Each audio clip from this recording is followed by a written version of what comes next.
ये है आज की आधुनिक अयोध्या। तो चलिए इसे गहराई से जानने की शुरुआत करते हैं। बस अड्डा। राम मंदिर से 7 किलोमीटर की दूरी पर 14 बीघा जमीन पर 219 करोड़ की लागत से लखनऊ हाईवे पर नया बस अड्डा बनकर तैयार है। Railway station. मंदिर से 1 किलोमीटर की दूरी पर 240 करोड़ रुपए में नया रेलवे स्टेशन डिजाइन किया गया है। भविष्य में अयोध्या से दिल्ली, मुंबई, चेन्नई, बेंगलोर, पुणे, कोलकाता, नागपुर, लखनऊ और जम्मू जैसे शहरों के लिए विशेष रेलगाड़ियां चलाई जाएंगी। हवाई अड्डा। 1450 करोड़ रुपए में लगभग 1300 बीघे में फैला हुआ प्रयागराज हाईवे पर नाके के पास बनाया गया है नया एयरपोर्ट। यहाँ से राम मंदिर की दूरी सिर्फ 12 किलोमीटर है। भविष्य में कई बड़े महानगरों के लिए सीधे उड़ानें उपलब्ध होंगी। घाघरा जलमार्ग। अगर आपके पास अपनी खुद की मोटर बोट है तो छपरा से घाघरा यानी सरयू नदी की सैर करते हुए लगभग 300 किलोमीटर नदी में चलकर भी अयोध्या पहुंच सकते हैं। भविष्य में इस रूट के लिए भी मोटर बोट चलाए जाने का प्रस्ताव है। राम मंदिर। अयोध्या के राम मंदिर की कुल कीमत है 1800 करोड़। पूरी तरह बन जाने के बाद अयोध्या का मुख्य आकर्षण होगा। राजस्थान के मशहूर मकराना के पत्थरों से आकार लेते इस मंदिर की अनुमानित उम्र होगी लगभग 1000 साल। 22 जनवरी को पहली मंजिल का उद्घाटन होगा, जिसमें राम की बाल्यावस्था की मूर्ति रखी जाएगी। बाकी की 2 मंजिलों का कार्य चलता रहेगा। खजुराहो के मंदिरों की नागर शैली के आधार पर इसे तराशा जा रहा है। मंदिर का कुल क्षेत्रफल 156 एकड़ या 251 बीघा है। हनुमानगढ़ी। राम मंदिर से लगभग 800 मीटर की दूरी पर स्थित है हनुमानगढ़ी। मंदिर के आवासीय परिसर को मिलाकर यह लगभग 52 बीघे में फैला हुआ है। मंदिर की 76 सीढ़ियां चढ़कर हनुमान जी के दर्शन के बाद ही राम मंदिर में जाने का विधान है। यह मंदिर अयोध्या शहर के ठीक बीच में एक ऊंचे टीले पर बना है। शहर की तरफ आने वाले आक्रमणकारियों के आने की सूचना यहीं से प्राप्त करके अयोध्या के राजा तक भेजी जाती थी। इतिहासकारों के अनुसार जितनी बार भी अयोध्या पर आक्रमण हुआ उतनी बार इस मंदिर को भी विध्वंस झेलना पड़ा। हालांकि सन्यासियों ने हर बार इस मंदिर को फिर से खड़ा किया। आज ये मंदिर रामानंद संप्रदाय और निर्वाणी अखाड़े के अधीन है। राम की पेड़ी। अयोध्या को सरयू नदी की भयंकर बाढ़ से बचाने के लिए इस बांध का निर्माण किया गया था, जिस पर श्रद्धालुओं के स्नान के लिए कई घाट बना दिए गए थे। इतिहासकारों के अनुसार जितनी बार भी बांध टूटता था, सरयू का पानी अयोध्या की गलियों में घुस आया करता था। इसी बाढ़ से बचने के लिए पूरे अयोध्या में जगह जगह पर ऊंचे टीले बनाए गए थे, जैसे राम टीला, हनुमान टीला, लक्ष्मण टीला। आज ये बांध अयोध्या का मुख्य पर्यटन स्थल बन चुका है। हर दीपावली पर यहाँ लाखों दिए जलाकर रामायण की उस घटना को उत्सव के रूप में मनाया जाता है जब श्री राम अयोध्या वापस लौटे थे। अयोध्या के कई बार उजड़ने के पीछे एक कारण इस नदी को भी माना जाता है। हालांकि इसी नदी की वजह से यहाँ पर गन्ने की खेती बड़े स्तर पर की जाती है। लता मंगेशकर चौराहा। नया घाट और बस स्टैंड के पास ही अयोध्या का मुख्य चौराहा 6.7 करोड़ रुपए में बनकर तैयार हुआ है। पद्मश्री से सम्मानित राम सुथार जी ने 2 माह के कठिन परिश्रम के बाद इस 40 फीट लंबी वीणा को आकार दिया। 14 टन की इस वीणा को लता जी के स्मृति चिन्ह के रूप में यहाँ पर लगाया गया है। इसीलिए इसका नाम नया घाट चौराहे से बदलकर लता मंगेशकर चौराहा कर दिया गया है। धर्मपथ। नया घाट से कुछ पहले सड़क के दोनों तरफ 30 फीट ऊंचे 40 सूर्य स्तंभ लगाए गए हैं, जिसे धर्मपथ का नाम दिया गया है, जो श्री राम के राजकुल सूर्यवंश का प्रतीक है।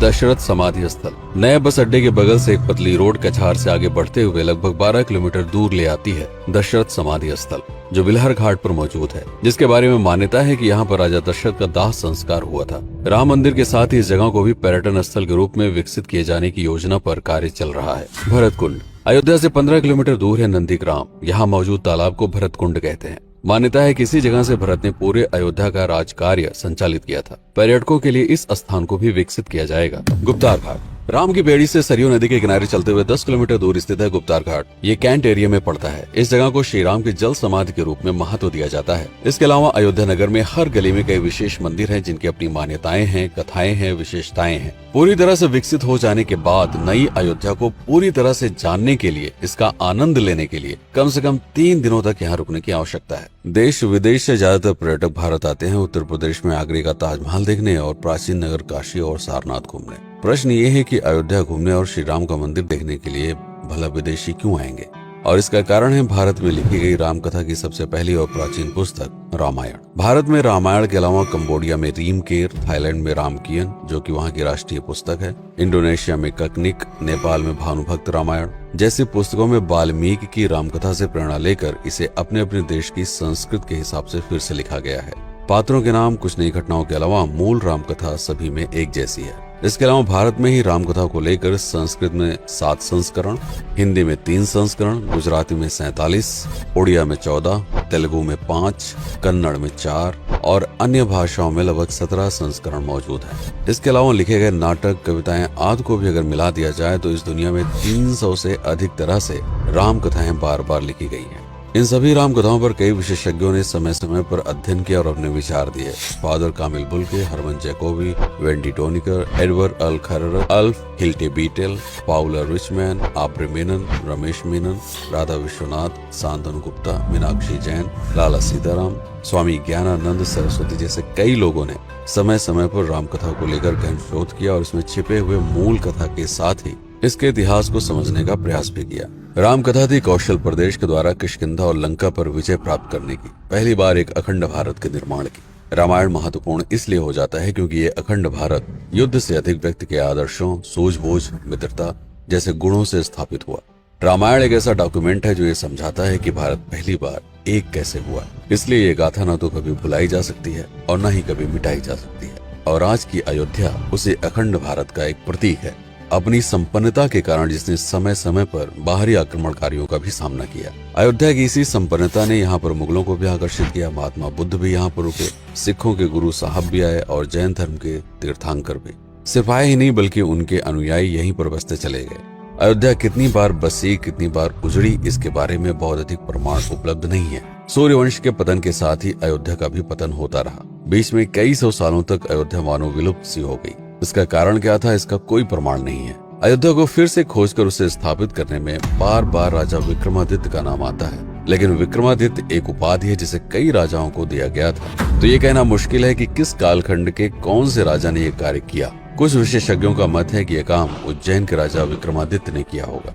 नंद वंश, मौर्य वंश, शुंग वंश, गुप्त वंश आदि के साम्राज्य में भी अयोध्या का वर्णन प्राप्त होता है। सबसे बड़ा विध्वंस हुआ 1527 के आसपास बाबर के कार्यकाल में, जब राम मंदिर को ध्वस्त कर बाबरी मस्जिद स्थापित की गई। सन 1722 में बंगाल के नवाब अली वर्दी खान ने व्यापार के नजरिए से राम मंदिर से कुछ किलोमीटर की दूरी पर एक नया शहर बसाने की शुरुआत की। 1730 में अवध के पहले नवाब सादत अली खान ने इसका नामकरण किया फैजाबाद। इन्हीं के उत्तराधिकारी सुजाउद्दौला ने इसे अवध की राजधानी बनाई। 1775 में अवध के चौथे नवाब असफुद्दौला ने फैजाबाद की जगह लखनऊ को अवध की राजधानी घोषित की। रावण अहंकार का प्रतीक और श्री राम विनम्रता के सूचक। सत्ता में आने के बाद हर व्यक्ति को यह बात हमेशा ध्यान में रखनी चाहिए, सिर्फ रंग रोगन और पत्थर लगवाने से राम राज्य नहीं आएगा, बल्कि जिस दिन स्कूल, अस्पताल और सरकारी संस्थानों से भ्रष्टाचार खत्म होगा, लोगों का मुफ्त इलाज और अपनी भाषा में उच्च शिक्षा उपलब्ध होगी, उस दिन भारत उस पायदान पर खड़ा होगा जहां कभी हम हुआ करते थे। रामायण अहंकार पर विनम्रता की विजय है। अयोध्या को अगर पर्यटन स्थल का केंद्र बनाना है तो इस आधार पर बसाना होगा, राम राज्य लाना होगा, राजनीति